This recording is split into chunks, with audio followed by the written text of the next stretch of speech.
Removing a riser 2 assembly.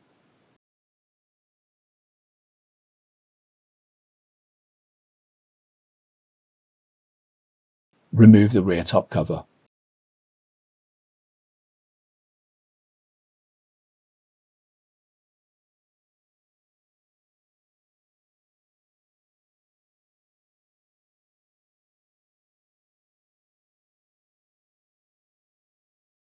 Lift the riser assembly out of the chassis.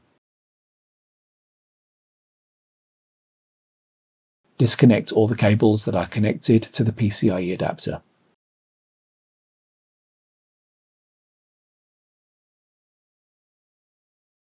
Remove the screw that secures the adapter to the bracket.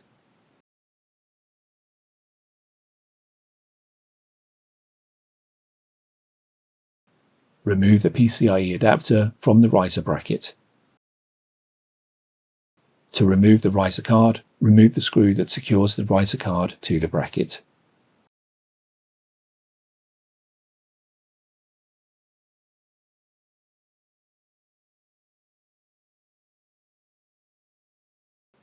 Slide the riser card to remove it from the bracket.